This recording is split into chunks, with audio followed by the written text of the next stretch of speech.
आज जो मेरा मौजू है वो कराची के एक ऐसे बिल्डर्स के हवाले से मैं बात करने जा रहा हूँ जिसका बहुत बड़ा नाम है, बहुत खिदमात हैं, बहुत डिलीवर किया है। नुकसान ज़्यादा किसका होता है? एंड यूज़र को होता है, जिसका पैसा लगा होता है उसका होता है, जिसका इन्वेस्ट किया होता है उसका होता है, जिसके ख्वाब सुहाने उस प्रोजेक्ट से मुताल्लिक़ उसने देखे हुए होते हैं उसका नुकसान होता है। पाकिस्तान की ओवरऑल अगर बात की जाए तो पाकिस्तान के अंदर बहुत बड़े बड़े नाम हैं प्रॉपर्टीज़ के हवाले से, मैं किसी का नाम नहीं लूँगा।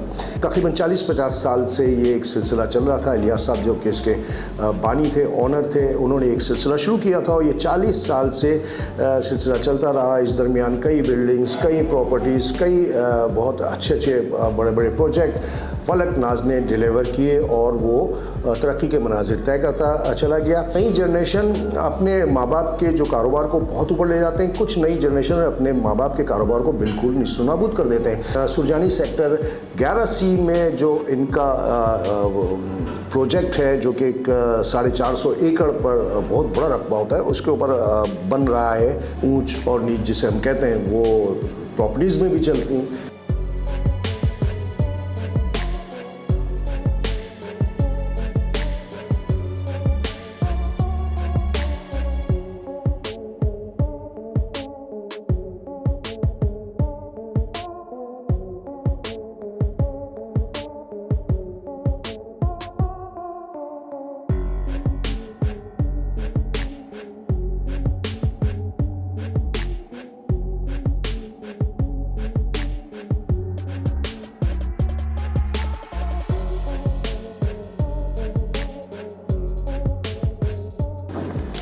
अस्सलाम वालेकुम, मैं हूँ हसन रज़ा। वीवर्स, उम्मीद है आप लोग खैरियत से होंगे। वीवर्स, अप्स डाउन्स ज़िंदगी में चलते रहते हैं, ऊंच और नीच जिसे हम कहते हैं वो प्रॉपर्टीज़ में भी चलती हैं। इसी तरह की ऊंच नीच जो छोटे मोटे कारोबार करने वाले हैं, जो दुकानदार हैं, ख्वांचा जो लगाते हैं या और जो काम कर रहे होते हैं बिज़नेस, उसमें उतार चढ़ाव का एक रेशो होता है जो कि मुसलसल आता रहता है। अब उस रेशो को किस तरीके से रोका जाए ये डिपेंड करता है उसके ऊपर जो ये कारोबार कर रहा होता है।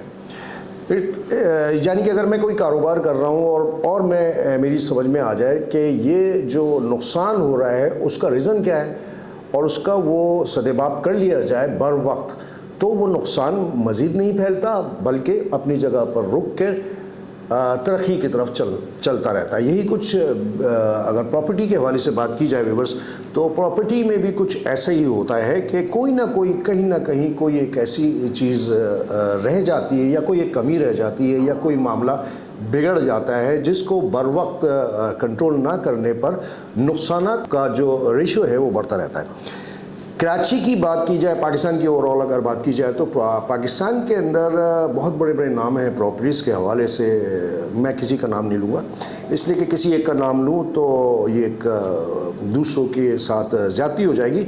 तो बहुत सारे लोग हैं जो काम कर रहे हैं। हम इस वक्त दिलजाबाद के चैनल के मार्फत जो आप वीडियोस देख रहे हैं उसमें मैंने एक सिलसिला शुरू किया है कि जो कराची में इस वक्त बिल्डर्स हैं, काम कर रहे हैं, जो डिलीवर कर रहे हैं, उनको आपके लिए एक्सप्लोर कर रहा हूँ। जैसे अभी मैंने नया नाज़मात भी किया था और बहुत सारी वीडियोज़ हैं जो आप देखते रहेंगे इंशाअल्लाह ताला। तो आज जो मेरा मौजू है वो कराची के एक ऐसे बिल्डर्स के हवाले से मैं बात करने जा रहा हूँ जिसका बहुत बड़ा नाम है, बहुत खिदमात हैं, बहुत डिलीवर किया है, फलक नाज। व्यूअर्स, फलक नाज एक बड़ा नाम है, एक बहुत बड़ा कैरेक्टर है प्रॉपर्टी के हवाले से अगर बात की जाए तो फलक नाज ने बहुत सारी जो सोसाइटीज़ हैं वो डिलीवर किए हैं, बहुत सारे जो हाई राइज बिल्डिंग्स हैं वो लोगों को डिलीवर किए हैं।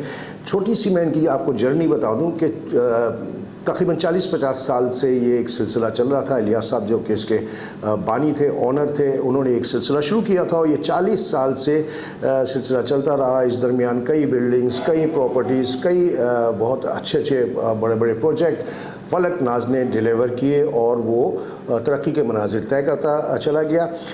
अप्स डाउन्स वाली बात अब यहाँ से शुरू होती है। व्यूअर्स, पीढ़ी जब चेंज होती है तो मैं जो हूँ जो मेरी सलाहियत है वो यकीनन हो सकता है कि मेरे बेटे में वो सलाहियत ना हो या उसके बेटे में वो सलाहियत ना हो। तो ये जो एक सीढ़ी बनती है या एक उतार का सिलसिला शुरू होता है, वहाँ से अच्छाइयाँ भी हो सकती हैं और बुराइयाँ भी हो सकती हैं।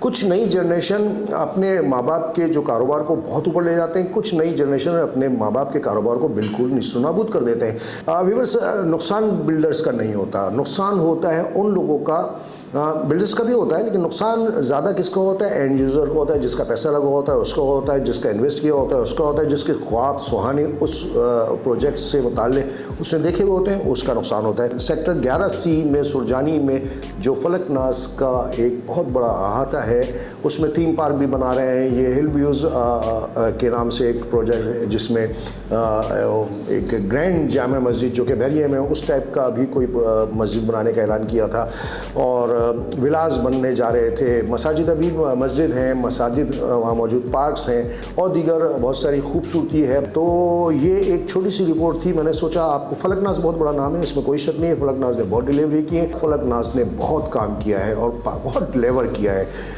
मैं गिनवा नहीं सकूँगा इतने प्रोजेक्ट उन्होंने डिलीवर किए। इंशाअल्लाह ताला इसी तरह मैं इस चैनल पे आपको प्रॉपर्टीज़ के हवाले से मुख्तलिफ जो बेहतर काम करने वाले हैं उनके हवाले से भी डिटेल देता रहूँगा। मुख्तलिफ प्रोजेक्ट्स की वीडियोज़ आपके साथ शेयर करता रहूँगा। मार्केट में इस वक्त क्या चल रहा है, मार्केट की वैल्यू क्या है, बहरिया में क्या हो रहा है, कराची में क्या हो रहा है, एट्सेट्रा एट्सेट्रा। तो अपने होस्ट हसन रज़ा उस्मानी को इजाज़त दें। अस्सलाम वालेकुम व रहमतुल्लाहि व बरकातहू।